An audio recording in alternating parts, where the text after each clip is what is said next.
இரண்டாவது விதி. எண்ணம் ஒரு உயிர் சக்தி. நமது உலகில் எண்ணங்கள் தனிப்பட்டவை. ஆவி உலகில் எண்ணங்கள் உயிருள்ளவை.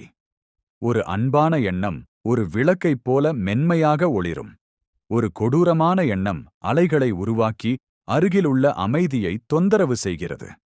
மனிதர்கள் கேட்பது போல் ஆவிகள் வார்த்தைகளை கேட்பதில்லை. மனிதர்கள் வெப்பத்தை உணருவது போல் அவை எண்ணங்களை உணர்கின்றன. அதனால்தான் தெளிவு முக்கியமானது. குழப்பமான மனம் மூடுபனி போல் தோன்றுகிறது. ஒருமுகப்படுத்தப்பட்ட மனம் ஒரு பாதை போல பிரகாசிக்கிறது. மக்கள் ஆழ்ந்த உணர்ச்சி வசப்படும் போது சில நேரங்களில் கவனிக்கப்படுவதாக உணர்கின்றனர் என்பதை இந்த சட்டம் விளக்குகிறது. இது கண்காணிப்பு அல்ல, இது அதிர்வு. வலுவான எண்ணங்கள் உலகங்கள் முழுவதும் அதிர்வுறும். ஆவி உலகில் நீங்கள் நினைப்பது நீங்கள் நிற்கும் இடத்தை வடிவமைக்கிறது. மூன்றாவது விதி. காலம் ஓடுவதில்லை, அது ஒன்று கூடுகிறது. மனித உலகில் காலம் ஒரு நதியைப் போல முன்னோக்கி நகர்கிறது. ஆன்மீக உலகில் காலம் ஒரு ஏரியைப் போல நடந்து கொள்கிறது. கடந்த காலம், நிகழ்காலம் மற்றும் எதிர்காலம் ஒன்றாக உள்ளன. இதனால்தான் நினைவுகள் உயிருடன் உணர்கின்றன. நீங்கள் எதையாவது ஆழமாக நினைவில் வைத்திருக்கும்போது நீங்கள் பின்னோக்கி பயணிக்கவில்லை. நீங்கள் ஒருபோதும் அசையாத ஒரு நிலையான மேற்பரப்பை தொடுகிறீர்கள். ஆன்மீகங்கள் எதிர்காலத்தை கணிப்பதில்லை. அவை வடிவங்கள் உருவாகுவதை கவனிக்கின்றன. மீண்டும் மீண்டும் மீண்டும் தேர்ந்தெடுக்கப்படுவது ஒரு புலப்படும் பாதையை உருவாக்குகிறது. அது அடிக்கடி தேர்ந்தெடுக்கப்படுகையில் அது பிரகாசமாகிறது. மனிதர்கள் இந்த விதியை அழைக்கிறார்கள். ஆவி உலகம் அதை ஆன்மாவின் பழக்கம் என்று அழைக்கிறது. எதுவும் நிலையானது அல்ல, ஆனால் எல்லாமே ஒரு அடையாளத்தை விட்டுச் செல்கிறது. நான்காவது விதி. மௌனம் ஒரு மொழி. மனிதர்கள் மௌனத்திற்கு அஞ்சுகிறார்கள். ஆவிகள் அதை மதிக்கின்றன.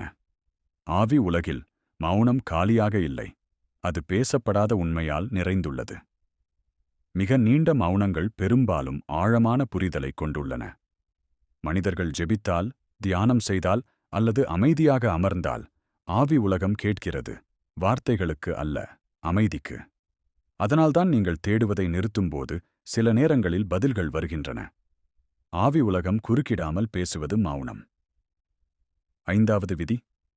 எந்த ஆன்மாவும் தனியாக இல்லை. ஒரு மனிதன் முற்றிலும் தனிமைப்படுத்தப்பட்டதாக உணர்ந்தாலும் ஆவி உலகம் தனிமையை காணவில்லை.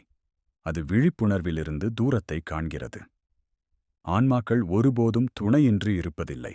அவை கண்ணுக்கு மிகவும் நுட்பமான, உடைக்க மிகவும் வலிமையான நூல்களால் இணைக்கப்பட்டுள்ளன.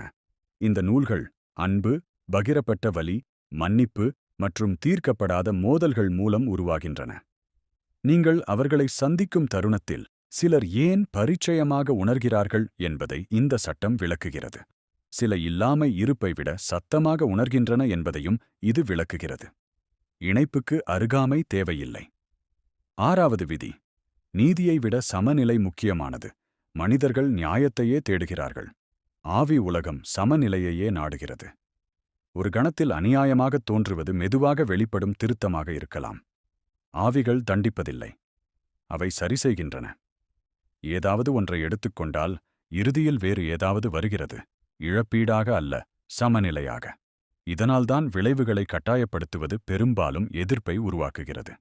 சமநிலையை அவசரப்படுத்த முடியாது. ஆவி உலகம் பொறுமையாக காத்திருக்கிறது. அதற்கு நேரம் இருக்கிறது, ஏனென்றால் அது அதற்கு கட்டுப்படவில்லை. ஏழாவது விதி. பயம் கதவுகளை மூடுகிறது, ஆர்வம் அவற்றை திறக்கிறது. ஆவி உலகில் பயம் என்பது சாவி உள்ளே இருக்கும் பூட்டிய அறை போலத் தோன்றுகிறது. ஆவிகள் பயத்தை உண்பதில்லை, அதை உருவாக்குவதும் இல்லை.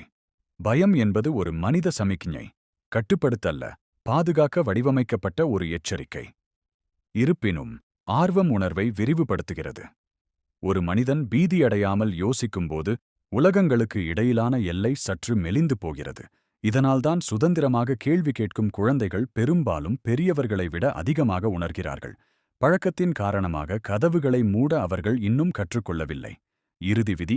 ஆவி உலகத்தை ஆள முடியாது. ராஜா இல்லை, சிம்மாசனம் இல்லை, இறுதி ஆட்சியாளர் இல்லை. ஆவி உலகம் படிநிலையில் அல்ல, நல்லிணக்கத்தின் அடிப்படையில் செயல்படுகிறது. சக்தி ஆதிக்கம் செலுத்துவதில்லை, அது சீரமைக்கிறது. புரிந்து கொள்ள முயற்சிப்பதை விட கட்டுப்படுத்த முயற்சிக்கும் எந்த ஒரு உயிரினமும் தெளிவை இழக்கிறது. பேசுவதை விட அதிகமாக கேட்கும் எந்த ஆன்மாவும் ஆழத்தை பெறுகிறது. ஆவி உலகில் மிகப்பெரிய செல்வாக்கு சக்தி அல்ல, ஆனால் இருப்பு. முடிவு. மனிதர்கள் அரிதாகவே நினைவில் வைத்திருப்பதற்கான காரணம் கனவுகள், உள்ளுணர்வு, திடீர் தெளிவு, விவரிக்க முடியாத அமைதி மூலம் மனிதர்கள் ஒவ்வொரு நாளும் ஆவி உலகத்தை எதிர்க்கிறார்கள். ஆனால் நினைவகம் விரைவாக மங்கிவிடுகிறது. மனிதர்கள் தெரிந்து கொள்வது தடை செய்யப்பட்டதால் அல்ல, ஆனால் மிக விரைவில் அதிகமாக அறிந்து கொள்வது வாழ்க்கையிலிருந்து திசை திருப்பிவிடும் என்பதால். ஆவி உலகம் வழிபாட்டை விரும்பவில்லை, அது பயத்தை விரும்பவில்லை, அது நம்ப விரும்பவில்லை, அது விழிப்புணர்வுக்கு மட்டுமே பதிலளிக்கிறது. சில நேரங்களில் உலகம் அமைதியாக இருக்கும்போது, மனம் ஓய்வெடுக்கும்போது, இதயம் கோராமல் கேட்கும்போது நீங்கள் அதை உணரலாம். ஒரு குரலாக அல்ல, ஒரு பார்வையாக அல்ல, ஆனால் ஏதோ ஒன்று உங்களை முழுமையாக புரிந்து கொள்கிறது என்ற ஆழமான, நிலையான உணர.